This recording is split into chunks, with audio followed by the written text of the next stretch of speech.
Hey, how are you? Happy Saturday, the 3rd of April, day before Easter. Hope you guys are doing well. Gotta fix my hair here a little bit. I was thinking about the concept that I want to chat about this evening, just for a bit. And I've got a proposal for you, a proposition, a concept, an idea, a way for you to perhaps enjoy some purposeful change in your life and some purposeful change for our republic. Cheap ammo. So here's what we're going to talk about this evening. This may be too much for some of you. It may be too mature a topic. So if you can't handle this, if the concepts that I'm about to talk about are too much for you to stick with me for a few minutes, get out of here, because it might be you that's part of the problem. So check it out. I'm in New England all the time. Yes, sir. Here's what I need from you. I need you to open your mind up and take what I'm about to propose to you as the most simple concept of what liberty is, the most simple concept of what we the people, I put a screenshot up here of this, the U.S. Constitution, what we the people are required to do. Required, I'm free. I propose to you to change the way that you think about, look at, and observe this country. The way that you think about, look at, and observe this country. What the hell is he talking about? Well, let's get to it. Right now, we have a nation full of people that feel that they are somehow owed a thing. I'm not talking about race, color, creed, sex, sexuality, any of those things. I'm talking about we have a society filled with Americans that are reaping the benefits of work somebody else did. Work somebody else did. So every single one of us that was born here or lives here today is enjoying the benefits of somebody else's labor. Some of that labor was from our founders, the people that pioneered this land. Some of that labor was the people enslaved by some of the people that were pioneers here. But we are enjoying this place now. See, comments like snowflakes or this or that, this is what I'm talking about. That even to utilize that word does nothing. It's like I'm driving today and a couple of geese flew over my truck and took a big shit on it. So I needed to clean the shit off. But if I just sat there and went, shit, hey, shit, that doesn't do anything. It doesn't do anything. So here's the proposal, guys. I know some of you don't like me. Some of you don't like my approach. That's cool. That's cool. Do your thing. No reason to say sorry. I want you to hear what I'm saying. We're all guilty of this. And please don't for a minute think you must listen because I have all the answers. I don't. But on this, I know something because I've watched it work. I've watched it work in political campaigns. I've watched it work in people's lives. I've watched it work in people's businesses. I've watched it work. It's a law of nature. There are laws of nature. Collectively, humans just want to blame, right? It's the Democrats, it's the Republicans, it's this color, it's that color, it's this religion, it's that religion. No, it's just us. It's a sea of flesh, of people, all trying to get through life and sometimes imposing their will on others. How do we see meaningful change here? Well, first of all, we have to identify what change do we want. if you're talking about things like bump stocks or assault weapons or anything like that, you've missed the picture. You've missed the point. What you're doing is looking at, I'm going to just block this person. Let's just get rid of that because I don't have any use for that kind of bullshit. Yep, there we go. So what's the subject at hand? Well, as we started, we're going to talk about how to make meaningful change in our country, in our business, in ourself. It's pretty simple. Number one, we got to identify whatever it is we want to change. And I keep seeing in this gun community, it disgusts me. Most of the people that pat themselves on the back, big accounts, big, people, they pat themselves on the back because they have a following. I'm not talking about myself. We're talking about folks that are using platforms for self-aggrandizing. What's the goal? It's not fucking bump stocks. It's not these silly, comical things. When people hear me say this, the immediate response is, oh, but if those go away, our liberties are eroded. Bingo. So what's the big picture? This is a moral, a philosophical, an ethical discussion. It's not a mechanical discussion. It's not about whether or not this book is legal or this electronic thing is legal. It's about what we as a free people decide. The law is only the law because you and I and the rest of the citizens say it is the law. Once upon a time, the law said that if you had dark skin, you were not even a whole person. Once upon a time, the law said, and I tell you this for a reason, a woman did not have the right to vote. Once upon a time, there was a lot of shitty things in the law. And what we've done is we've created new laws to try to limit the evils of man, but in doing so, you limit the rights and freedoms of other. And therein lies the problem. How many of you, here's my proposal, I challenge you to do this. I have volumes of books on the founders of this country. Thank you, sir. Some good, some not so good. And here's the problem. We look at them and we judge them through the optics of what we know today. They had slaves. Yeah, they did. They did a lot of bad things. Not a comparison or a dismiss. I'm not dismissing anything. People, man, they're people, just like you and me. People that cheated on their wives. If they had the internet, they'd get caught jerking off to some shit they shouldn't. People that probably did some stealing. People that did all the things that people today do. They were no smarter. They were no kinder. They were no more intelligent. They were no more hardworking than the humans that are alive today. But some of them got an idea, man. They got an idea and they let that idea out.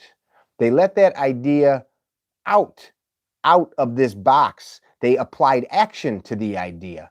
Only 56 people signed the Declaration of Independence.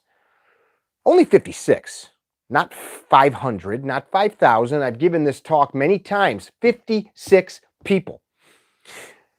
I propose to you that you start to do a deep dive into the lives of the 56 men, unfortunately, that signed the Declaration. But in doing so, I'd like you to also start to analyze a commonality between all of them. No, it wasn't the Masons. No, the commonality wasn't Christianity. No, the commonality was not a love of God or country. The commonality was a love, a fervent love for the concept of liberty. Another commonality was a love for reason and thought. That's heavy, man, because when you start to step back and you realize it's not just about what I read, and by the way, the news then was just as full of shit as the news now. It's still people. It's still people. It's still people. It's still people. So once you start to do this deep dive on who these 56 people were that signed their name, start to do a deep dive on what happened over the course of the revolution, over the course of those years. Up until the Civil War, And then this last war, the Revolutionary War, was the longest engagement that we were in. It was long. And you'll start to read stories about sacrifice. A fifer. Fifer. Fifers were used in military times at that time. You know, I'm going to boot my computer up, and I'm going to read you the story of this fifer. I'm going to read you the story of this fifer because I think that this story is so noteworthy and so illustrates the point that I'm trying to make that it's worth us doing this. Let me get a computer going here. Let's do this. The stories I want you to look up, they're going to do something to you. They're going to begin to change the way that you look at what happened then. They're also going to change the way that you look at what you are not doing to protect and promote liberty.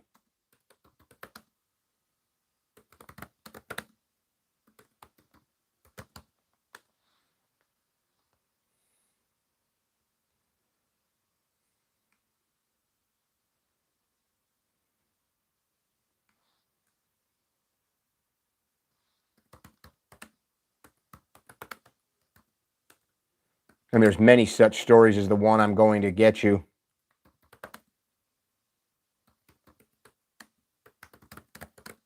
I should have had my computer on.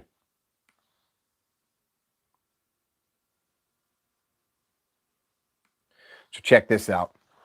This is a great story. This young man's name was John Greenwood.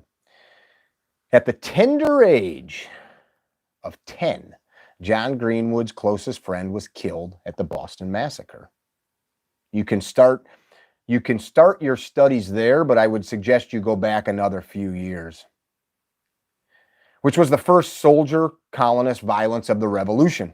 It's possible that this traumatic event was his motivation for running away to join the Army 5 years later, even though he was still technically too young to enlist. It seems clear that his involvement in the war was much more personal than political. That's pretty heavy when you think about kid is just 10 years old and his friend is killed during the Boston Massacre. Let's read a little bit more on him.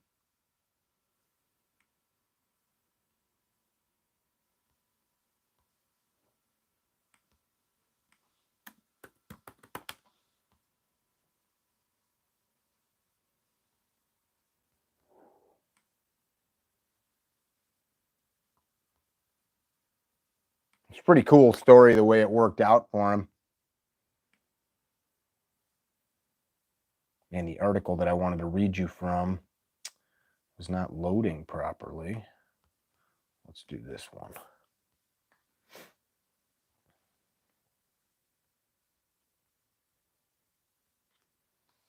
So the kid that died during the massacre was Samuel Maverick. He was 17.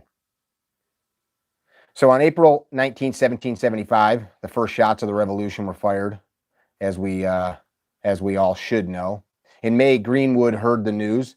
Check this out. This kid walked alone 150 miles from Falmouth to Boston, occasionally stopping at taverns to play music for soldiers. He did that because they'd let him sleep there. This kid walked 150 miles to go to war, to go to the sounds of war.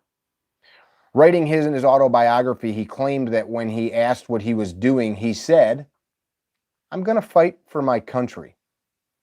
This kid's freshman in high school age. This is a story about a dude who didn't have to do any of this, and he marches 150 miles alone across what was then the frontier to the sound of gunfire, going into pubs, to taverns, to party on, to frickin' take up arms, and he eventually did, against the crown. There are so many stories like this that maybe in grade school we heard, the crossing of the Delaware perhaps. Men froze to death. Did you know that Washington's army at the bleakest hour, December, major blizzard shows up. These guys, you see pictures of these torn and tattered soldiers with rags around their heads. That's no joke. Many of them didn't have shoes. They said that you could follow the army from behind just by looking for the blood in the snow. It wasn't because they were shot up per se. It was because they had no shoes. These men were marching 10, 15, 20, 30 miles a day barefoot in winter. You know what they were getting paid? There was no money coming in. See, I don't believe that folks were stronger.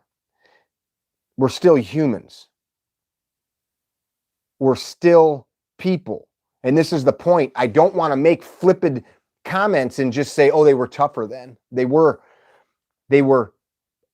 accepting the fate of what happened. And so now we've got this thing that we assume that we are owed by our country some level of liberty.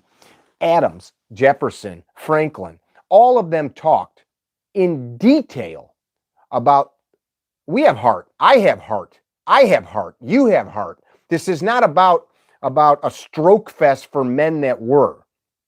The point I was about to make is all of those people in their writings understood what we're doing here is for posterity.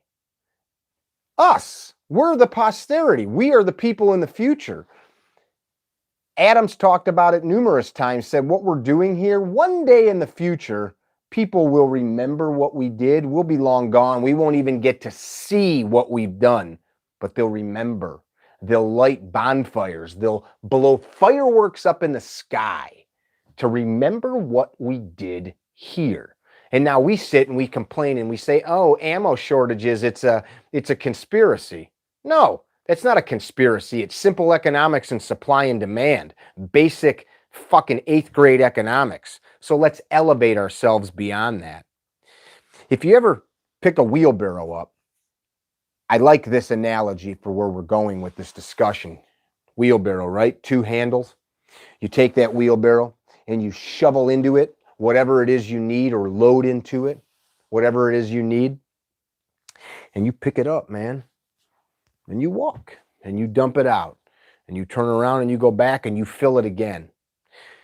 Imagine this, that in the 1770s and 1780s, there was a lot of people that filled wheelbarrows full of this intangible thing called liberty. They did this work of moving great loads, knowing that they wouldn't even see the reward. Imagine if you were going to build a garden and you did all the work. You cut the sod off, you cut tree roots out, you dug big rocks out, you wheelbarrowed in tons of beautiful soil to make your plants grow. But in your garden, you didn't get to see any of the vegetables. It was going to be 100 or 200 years. Would you still do it? Because that's what these people did. That's what these people did. John Adams also said, paraphrasing, he said, I must study politics and war so that my children can study things like mathematics and science and art, so that their children can go on to enjoy. And there's a wonderful quote that you can read. It was in a letter that he wrote, that they can go on to enjoy even deeper things like religion and philosophy. He said, I got to do this now. Did you ever think about maybe it's your turn to pick the fucking wheelbarrow handles up? I am really tired of the quote unquote gun guys concerned. You know, from time to time, I see some beautiful comments that people put on this channel and they say, why is there not more followers? I'll tell you why there's not more followers. Because Drew and I don't put shit up to get views. I could do all the clickbaity crap here to get views. I could even make my wife put a tight shirt on and take a picture and put that on the screen and people will click on it, right? Which gun guys do, even some super religious dudes. There's also guys that talk about politics. And all they're really doing, gun guys, is doing the same thing the media does. They're sharing a bunch of sensationalism because they know it'll piss you off and you'll tune in and you'll say, yeah. Well, ask that guy, what are you actually doing to affect some meaningful change? And that guy will probably tell you, well, I'm educating the public. Well, that's what the news says that they're doing when they just read you garbage. They're educating the public. Do you need to be educated on everything that goes on? The answer is no. That's not educated. That's standing in a hailstorm or standing in the breeze. You're not going to be able to take all of that in. Let's read another story.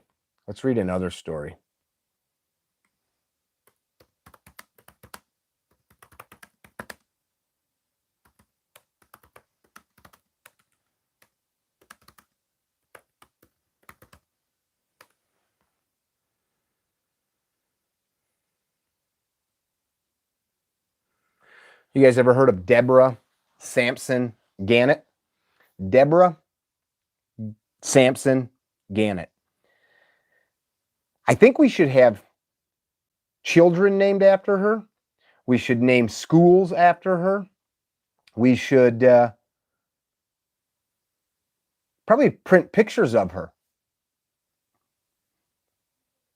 So if you're the guy that's here talking about ammo prices, go elsewhere, because we're talking about things that are about 100 miles farther into space. Deborah, you know what she did? She dressed up like a dude and picked a musket up and went to war. She disguised herself as a man. Look her up. Read about her. Deborah Sampson. Deborah Sampson. I'd like you to read about her. Her family came on the Mayflower to America, so she'd been here a little while. Sampson was approximately 5 feet 9 inches tall, compared to an average woman of her day who was around 5 feet, and the average man was about 5'6". She was like right there. Her biographer, Herman Mann, who knew her personally for years, implied that she was not thin. Her waist might displease a coquette. He also reported that her breasts were very small and that she bound them with a linen cloth to hide them during her years in uniform. The features of her face are regular, but not what a... I'm not going to even read all this. So go read about this woman. Why? Because unlike many of the stories told, it talks about this hardship of a woman that so craved liberty and understood the load that needed to be carried. She took a rag and tied her breasts tight to her body, put on men's clothes, and went and fucking fought against the most regulated army in the world. By the way, regulated. If you haven't yet figured this out, regulated, a well-regulated militia. To regulate, it means that that army was tight and right and trained and ready to go. That's what regulated means. Man is not inherently evil. I don't believe that. But again, not I think the discussion at hand here. I'd like to stick to the point.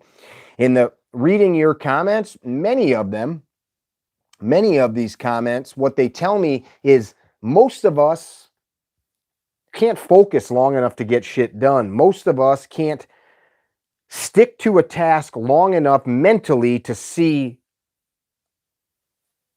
the fruition of an idea that you can then apply some action to.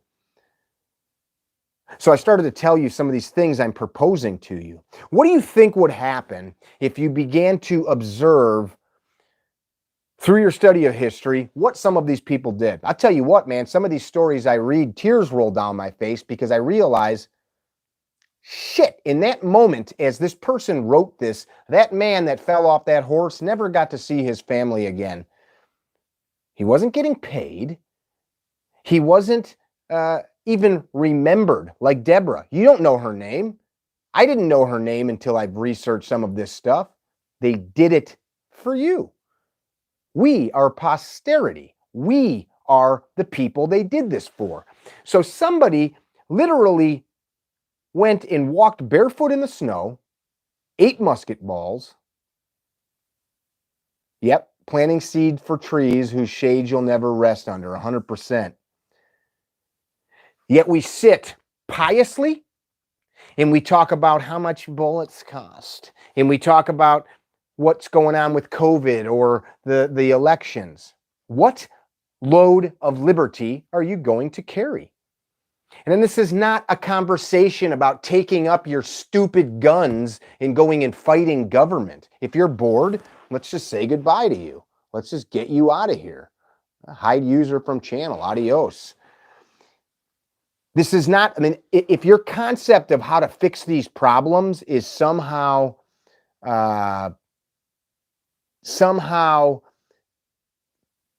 causing violence, you have completely missed the point of what these people gave us in this Constitution. You can rewatch this. It will be here in the morning.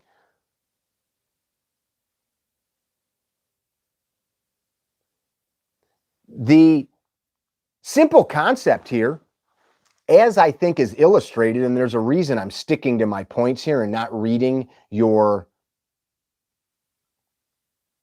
Uncle Karl Marx was watching the kids decades. I don't know what that said. The reason I'm not going down the rabbit hole of these various comments is this very much is the problem.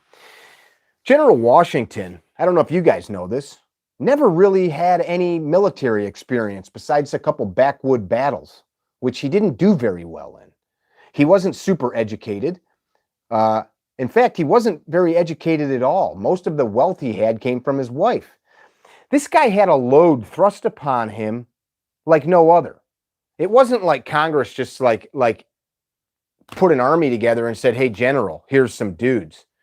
These were people that many of them were in ill health, had no training, didn't have the proper clothing. Boys were taking farming implements and tying them to sticks so they could poke at soldiers. The concept that I'm talking about here is developing a very clear fucking understanding of what level of sacrifice was done so that people can sit and have these pithy, pissant conversations. And I sound angry or upset. I'm neither. I'm disgusted. I'm disgusted after years of working in legislation. I'm disgusting of listening to everybody talk about their Second Amendment rights. I'm disgusted listening to people who feel that they have something owed to them. Nobody owes you shit. This government does not owe you shit. And you may say, oh, contraire, my brother. The Constitution guarantees me nothing. Because this Constitution was written in a fashion that it could be changed. It was written in a fashion that thankfully it could be changed. But in order to continue liberty, it requires work. And here's the problem. Most people do nothing. In my estimation, maybe 1% of people, maybe 1% of Americans. I'm not talking about doing your service in the military. Anybody that served, that is awesome. But even that service is not what I'm talking about. What I'm talking about is the higher path of how this liberty comes to be. And it is work. It is a daily process. And I'm not even trying to tell you, I'm not saying they're not the real or not real. We're all real. We are all people. See, I think when we start to elevate ourselves and realize, okay, man, it's okay that I didn't know these things because this is what I was taught. It's okay that I did not appreciate some of these things. It's okay. But once you know, fuck. Man, if you know and you do nothing, you're as bad as the worst of them. If you know and do nothing, you are a scumbag, you are a taker, you're a thief, you're a sluggard, and you're a bum. And I've been all of those things, man. I've tried to milk the system. I've tried to get by and let other people do my shit for me. How about teaching your kids? I made my children, made them read about every one of the 56 signers one summer. They hated it. Do I have a reading list? start out with some David McCulloch books. 1776 is a great book.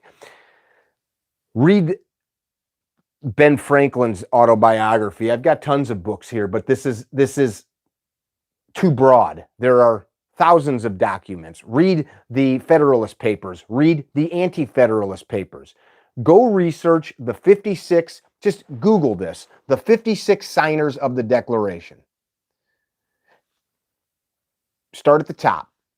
You can go in order that they signed. It actually took them months to sign it.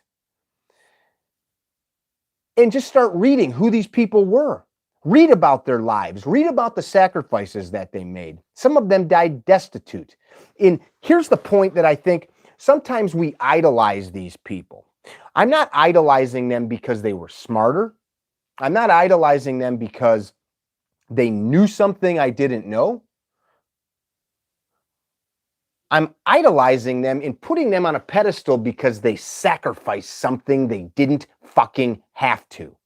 They sacrificed something that they did not have to for you, for me, for my kids, for all of us. That is a load that was carried that you technically can never pay back to them. You have no way to go back and pay them. There is no way that you can do that other than one, which is honor. And you honor them through doing what's right for what they left us. So when we complain and we sit and say, oh, the Democrats or the Republicans or the anti-gunners or the crazy people that shoot stores up or the people that don't work and want us to pay their welfare and blah, blah, blah, blah, blah. You know what you're doing? You're doing nothing. I call it mental masturbation or a verbal circle jerk. They are two things that go to nowhere. Nowhere town, USA. Nowhere that I want to be any part of. Honor.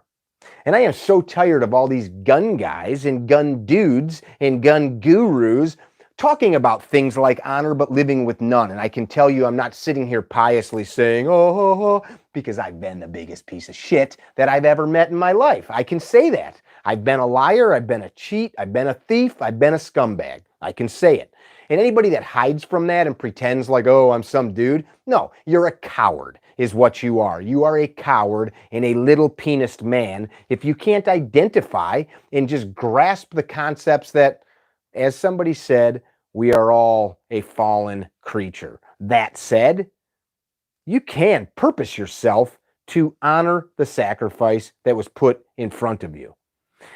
Never in the history of mankind, never in the course of human events, to paraphrase some of their writings, has man ever collectively come together in a fashion that our founders did. Never again will there be a time in history that can happen unless this whole world is wiped clean to a slate where we go back to the dust and come back through some type of pioneerism. But now, because we have this way to communicate like this, it is shameful that we cannot bind ourselves around the common goal of honoring that which was given to us. Honoring it to the point that we will not allow ourselves to take less than the prize. Then what is that prize? It is leaving this place better than we found it. It is living in a manner befitting a gift that was more than you could ever ask for or repay. When those men took that pen and signed it, they knew. You know what I just did? I literally just put a fucking death warrant on myself. I signed this knowing, if they catch me, they're going to kill me. If they catch my ass, they're going to kill me. One of those signers was getting up in years, and he had a shaky hand. And he said, my hand shakes, but my heart does not. He knew I'm doing this. His hand wasn't shaking because he was scared. He knew these people can come and get me. They can hang me. They can burn my fucking family to the ground. So instead, what do we have now? Let's just talk about the present. We've got a bunch of gun guys that are really concerned about sub-second draw strokes. Super cool. We've got a bunch of people that are super excited about complaining. We've got a bunch of people that want to just look to the past or look to the future or talk about what they don't have.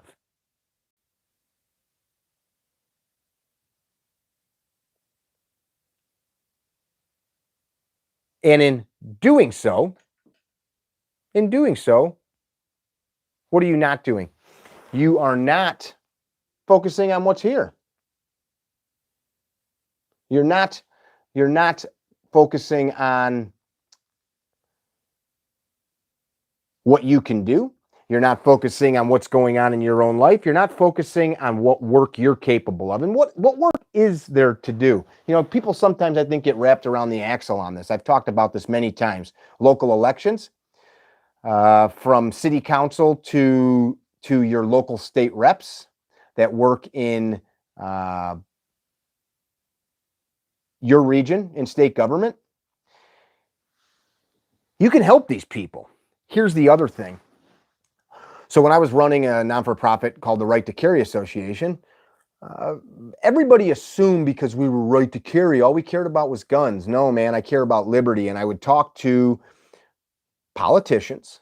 And if I started to hear a canned response, just like, hey, Mick, you know, we're blah, blah, blah, and you heard the political talk, I'd tell people, hey, man, why do you want to be the state's attorney, the senator, the governor, whatever? Like, tell us, because we're not gonna go do the work to help you if you're a piece of shit. And they give me another canned answer. I'd say, okay, check it out. Sounds like you want to do this for the wrong reasons. And if you're going to do it for the wrong reasons, I'm going to work really hard, and all my buddies are going to help really hard, and my female friends in the groups, to make sure you don't win. And if you beat us, we're going to work really hard to make sure that you lose. And I will. I gave up years away from my kids doing that. At the Capitol, raising funds, talking to business owners, talking to people, setting up meetings, walking in parades, going to state capitals, you name it. All it takes is 1 or 2 or 3 or 4 people. George Washington, if it was not for George Washington, we would not have won the war. If you believe in God, then you should be the kind of person that says God created George for that time. Now, if you're the kind of person that doesn't believe in God, that's cool too. You could say, really grateful that George was there, because without him, it would not have happened. All hope was lost. There were times that the army got so good, the army of the colonies, and they went through various iterations. At one point, towards the end, we had 3,000 or less people to fight the whole British crown. People had left. They're cold. They're freezing to death. It's winter time. They're fleeing a battle. And George is pissed because he knew we cannot leave. He said, if we keep fleeing, we're going to die. They're going to crush us. We're done. He ran out into gunfire on his horse saying, come on, boys, come on, come on, come on. And there's talk of this happened numerous times. These young men told people that were writing down what happened. They said, you know, I saw the general. I forgot about my own well-being. He made me feel brave. I saw him up on the horse out there where bullets whizzing past him. I mean, this doesn't happen, but he did it over and over and over and over.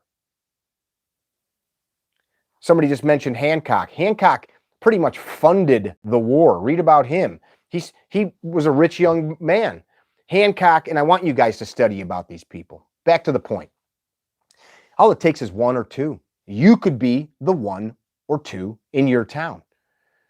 And I'm not talking about a takeover. I'm talking about changing things in a way that incrementally it becomes that ripple. I'm dropping a pebble into a pond right now. It's a ripple. And a ripple becomes a ripple becomes a ripple. And as we all go do our work, back to the wheelbarrow analogy, when we all are filling wheelbarrows and we all are working, right? We get a lot done. Many hands make light the work. It's very true. But right now, you know, we look and we see the same faces on TV. Look, there's some politicians. I don't like them. They're Republican senators, congresspeople. I don't like them. Politics is not the answer, and it never has been the answer, but politics is necessary. Our government, our Constitution, our republic is the best form of government on the planet. Our legal system, regardless of what you think, is the best legal system on the planet. The reason that we are in this precarious position where socialism and communism are beginning to take over is because when you do nothing and you get so used to being a baby birdie going like this, and some of you guys, as I do this, you know what I'm doing. That's some people that are used to being like that too. Little baby bird with your mouth open, you don't learn how to find food for yourself. I'm not running for any office for various reasons. I think that my skills are best suited doing what I'm doing right now. I'm actually helping some candidates right now. I don't think that I have that in my future at this time. I have a friend that just put out his candidacy for governor in our state. Probably going to end up doing some stuff with him.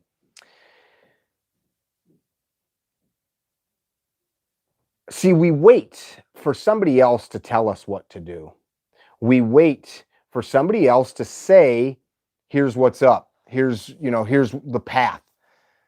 Those men had no path, those 56 men. They did not have a picture. They had one idea: liberty. Liberty. You know, when the speech, "Give me liberty or give me death," was written, they literally meant it.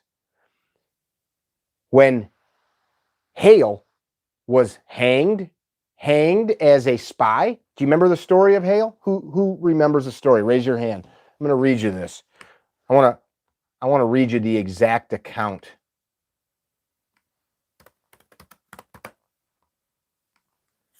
This dude was a badass, man. He was a badass.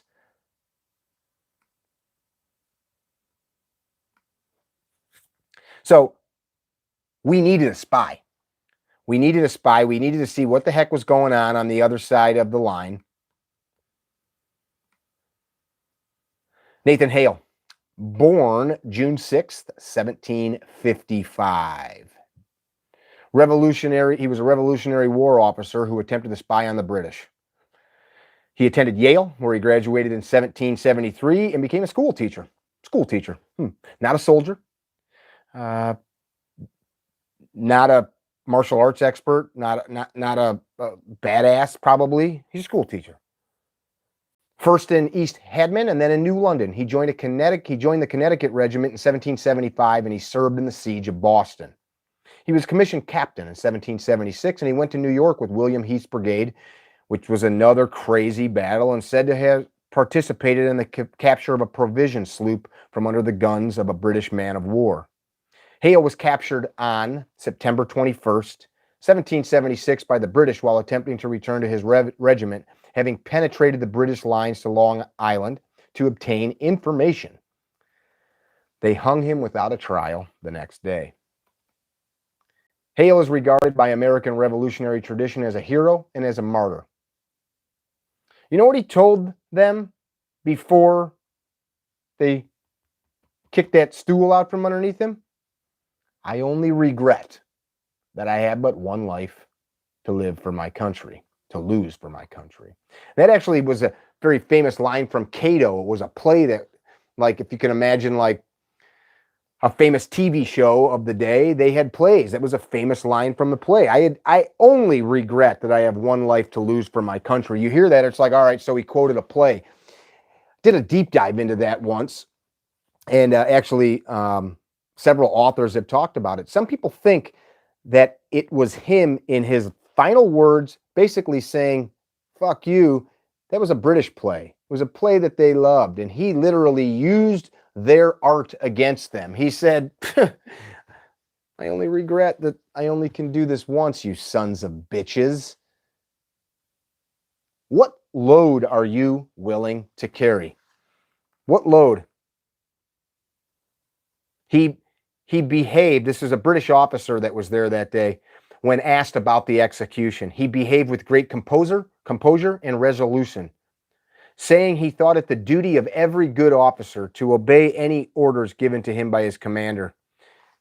And he desired the spectators to be at all times prepared to meet death in whatever shape it might appear. I talk about that a lot in our classes because I think about it a lot. We all are so concerned about our liberty because when our liberty goes away, our life becomes unhappy. When we're unhappy, we feel our life is not going the way we want it to. It's wasted. You're going to die anyway. Are you preparing yourself to die in a manner like Hale did, where you can stand there proudly because you lived with honor, knowing, fucking A, man, if this is the way I must die, then let's do it. Of course, it's easy to sit here in my nice squishy chair and say such things.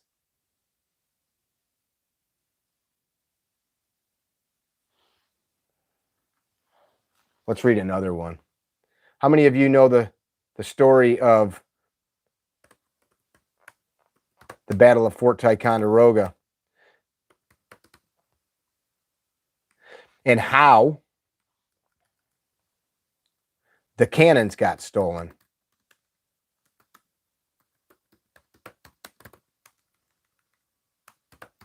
I don't even need to read that. I know the story so well.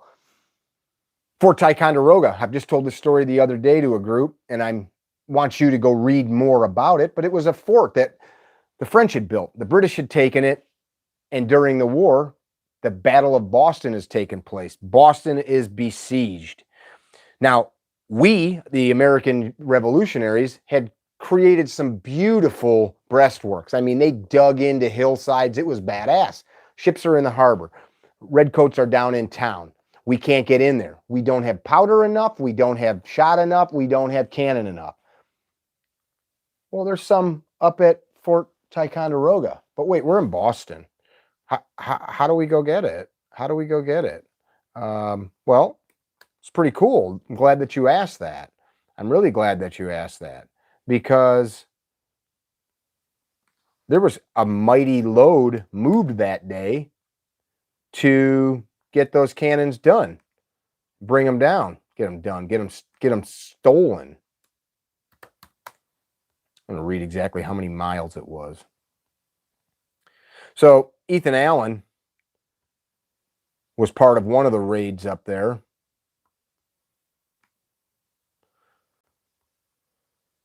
Opening.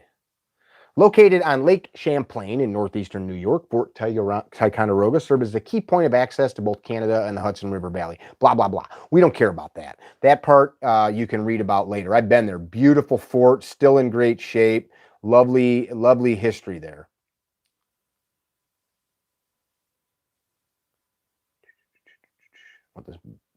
Want the distance.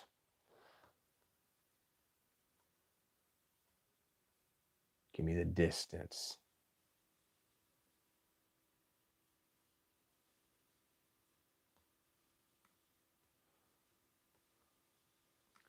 I actually need to rest my throat for a minute.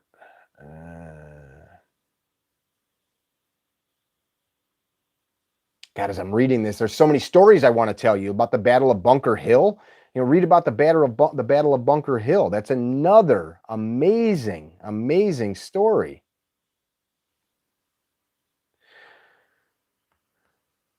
Where's the distance? I want to say, I don't want to give you the wrong one.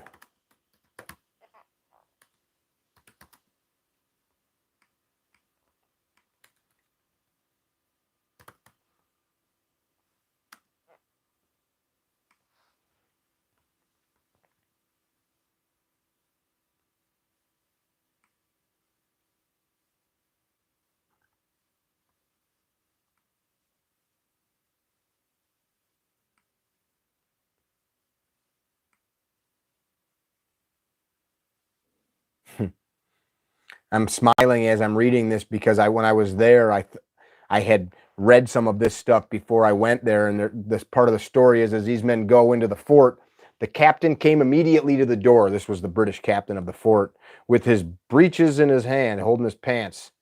when I ordered him to deliver me the fort instantly. They didn't put up much of a fight at all, which was cool. Where's the distance?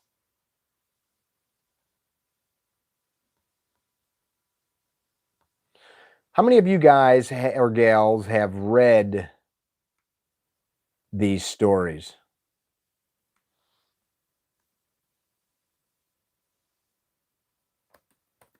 Anybody? Is it something that you continue to push yourself on, or is it something that you just from time to time, oh, I don't know, seems cool, but not worth the energy? The reason that I continually come back to it is it reminds me whenever I need a reset mentally of what really is important.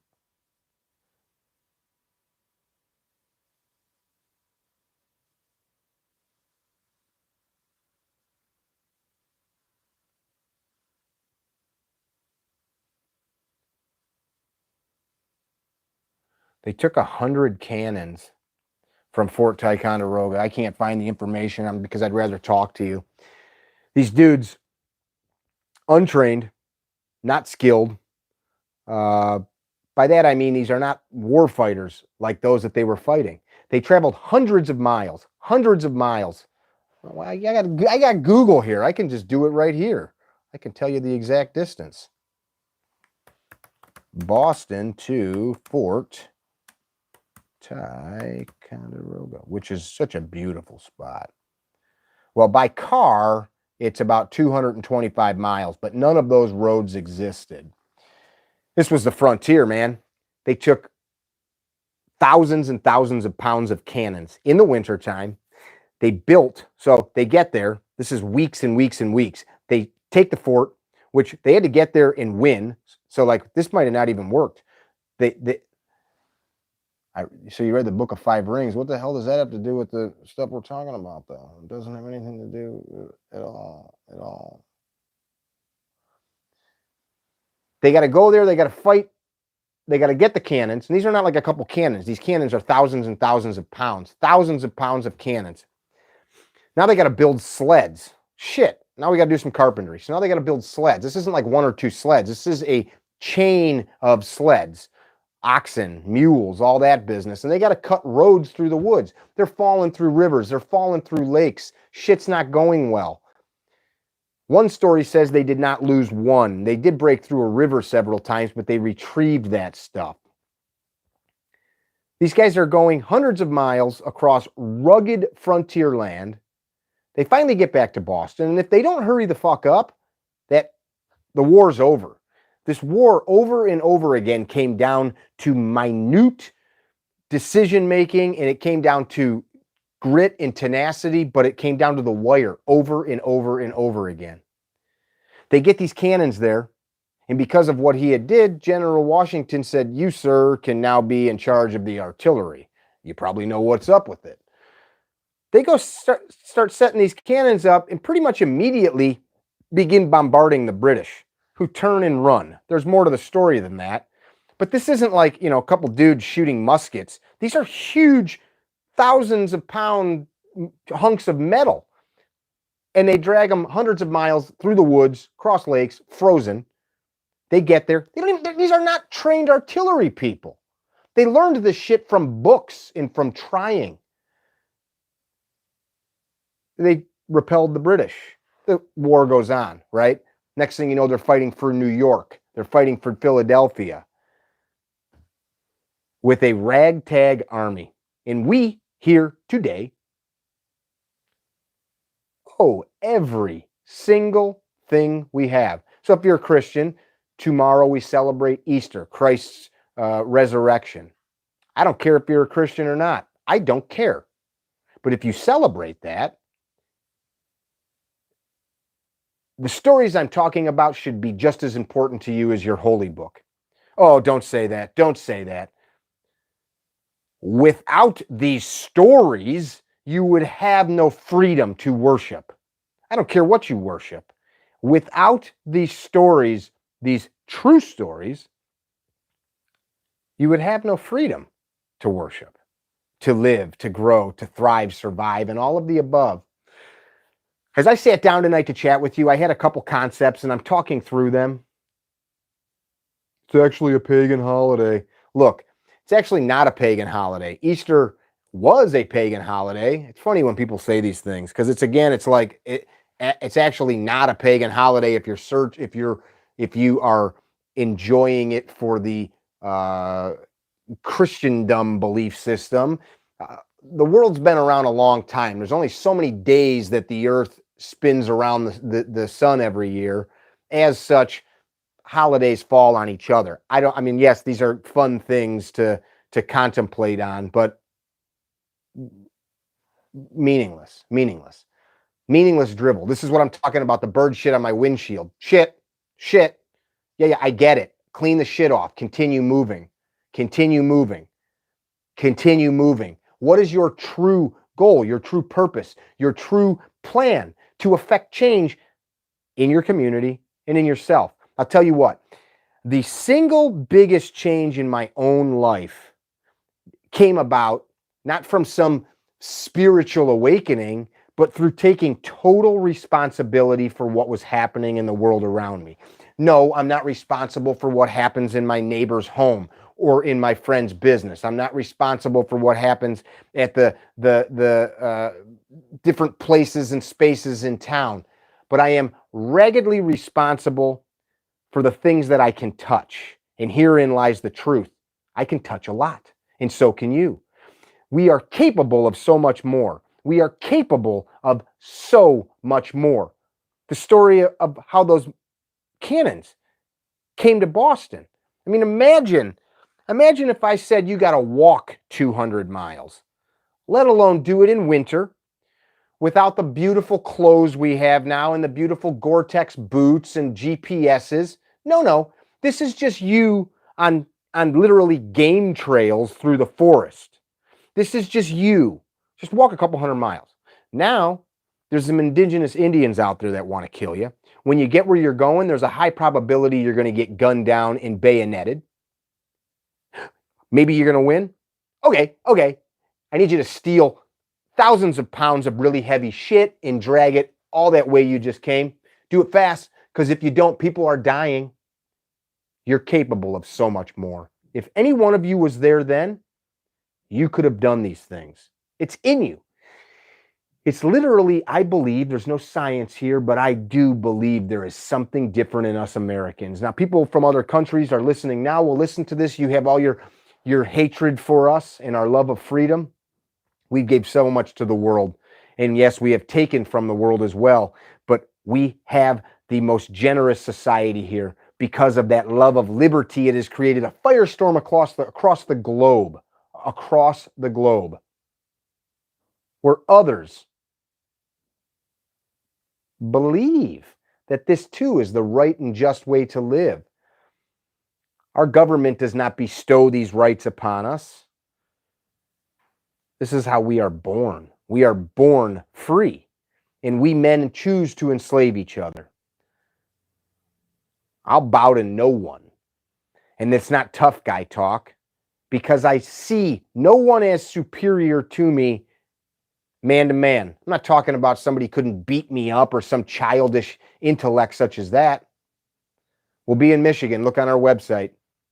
I'm talking about understanding that you want to run for office? Call me. I'll help you. Not just some stupid, flippant conversation.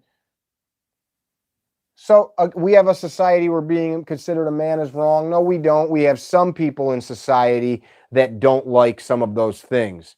Guess what, though? Things change. I'm with my little girl today who's about to be a mom, and I'm going to be a grandpa. She's having a little girl.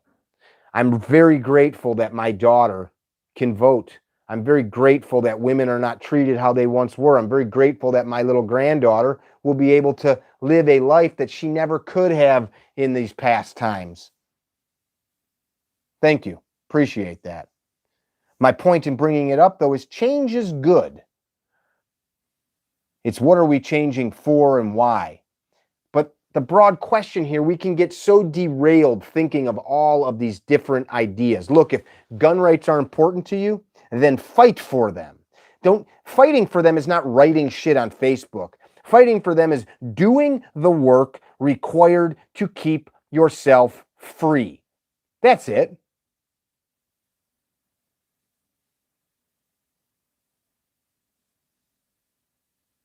Yeah, I agree. And that's kind of an old saying about people picking up a gun. They say they'd pick a gun up to, that's a pretty well-noted thing. Mike and I have talked about that before. The fact of the matter is, at the times of the revolution, most people were not willing to go die for a cause. There were men that ran home.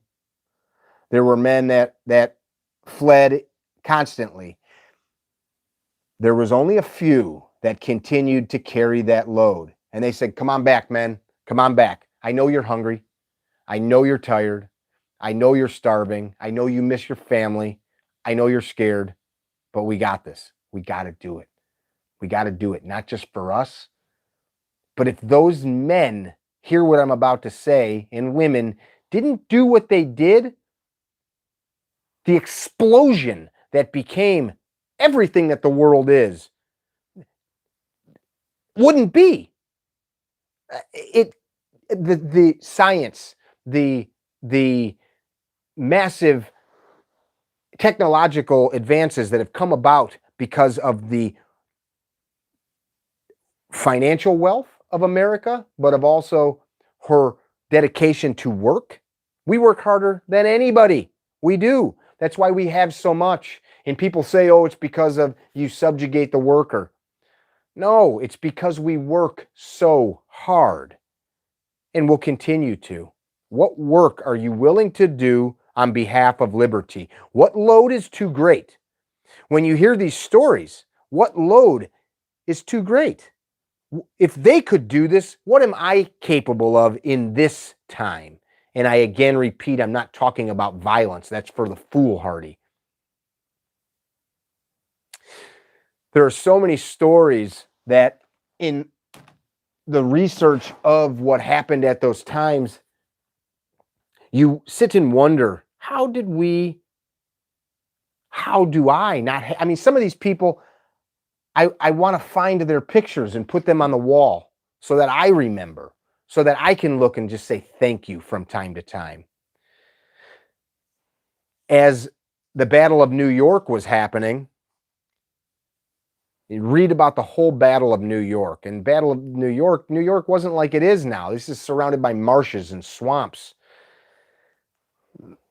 There's no radios, there's no communication, and if a rider got cut off, communications ceased. There was a unit that was told to hold some ground, and they did. There's a couple very good officers that were very important to Washington, very important to the revolution, very important to our success. Everybody else had fled, and they got cut off. They got flanked, and people came in behind them, and all of a sudden, the road that officer had left mentally as their final point of retreat, he saw redcoats coming up on it. He knew, we're fucked. They've circled us. Hundreds of men versus thousands. He made a quick decision. And he told his men, get to the marsh, fight through the marsh, save yourselves. He kept a handful with them. And as he waited for these men, hundreds of them, to get to the marsh, waist-deep water, these men were running for their lives. Some of them drowned. They're fighting, clawing through swampy marsh to escape. He took the men that remained with him and he charged these thousands. Dozens charged thousands, unloading their muskets, and he died. He died in a hail of bullets to save his men. He could have fled like the rest of them, but he never got another command to leave. So he held that ground. And in that moment, he knew, I could have fled with them, but if I stay and go charge these sons of bitches, it will give the rest of them a better chance at living. And I can't say this for certain. I know there was probably part of that him saving his men, but another part of it was he knew those men have to get back to the lines because the great cause, that's what they called it. The great and noble cause is at stake. Those men have to get back. I'm going to sacrifice myself to help those hundreds get back. so that Washington has their hands, their swords, their muskets. What are we fucking capable of? I mean, there's story after story after story like this. And from time to time, these men's stories are twisted because we have this perverse notion that they all should be looked upon as gods or that they were perfect. Of course they were not. Let's see what this comment was. Global governments and corporations are still just people. I don't play the foolish game of blaming corporations. Corporations are the American citizen that invests in those corporations. There's no conspiracy other than the one that we created. We all want a lot, and we want to do a little for it. We want to invest in a system where our wealth grows while we sit on our ass. We want to invest in a system that feeds off of war, yet we decry it. We want to invest in these systems and do nothing, and then we want to blame it on some hooded figures. We're just part of that fucking machine. Choices. Why do you think humans are no longer strong in this way? They are. They are strong in this way. I have many friends that are these people. I can name some of them to you. My friend Z. Durham left his family for years and years and years and served in 5th Special Forces Group as well as other units serving his country. My friend Paul Sharp has for years served in a capacity of law enforcement and teaching people to protect themselves and doing the right thing. My friend and one of my mentors, Dave Harrington, spent his life training war fighters and being one himself. Dutch Moyer, who we just had over here. Andy Stump. I can just, name people. These just happen to be war fighters. Now, how about people like my mother, who for most of my life and before I was born, anytime she had free time, my mother ended up at nursing homes, talking to people that didn't have family. She'd take us there as kids, visiting with people because she knew they were alone and they're sad. Going to hospitals and being with people who are sick and dying that have nobody to be there and care with them. There are people like this everywhere. It is a choice. And we say these cute things like, I want to be something bigger than myself. Well, then get the fuck up and do it, loudmouth, because all you're doing is flapping your jaw. I will end with this. I'm not concerned about 1 million followers or 10 followers. I'm grateful for any of you that shared this conversation with me. I don't aspire to have more people tuning into our channel here. And if you do, that's great. I will not change my tune. I will not tell you things to grow a channel because that in itself is the demon. There are people here, men that I care about, that have huge followings. That it's all bullshit, friends. It is nothing more than the same marketing garbage that's on TV. Let me tell you what the best gun is. Let me tell you what the... Yes, we need to be entertained. Yes, we need to have fun. Yes, we need to have laughs. I love all those things. I want to hug you all, joke with you. Hell, I even want to crack a beer with you, which I'm going to do right now. Let's raise a toast right now to the 56 men that signed that declaration all that time ago, that put their lives at stake for us. How about remembering, here's my proposal again, honor them by researching them, honor them by living a life befitting of such a sacrifice. Honor them by telling your children these stories, your grandchildren. Put their name about your house so that you remember. Continue to pass those things on, because if you don't, the people that broke glass and crushed cities this past year win. The people who continue to spread the lies of who we once were or who we are win. Doing nothing is as bad as doing the wrong thing. Doing nothing in itself is just as evil as the people crushing cities. What choice do you have? Put up or shut up. I think that all of you have this power in your hand. If you have a beating heart and a brain that can compute, you have a power in your hand to change anything in your life.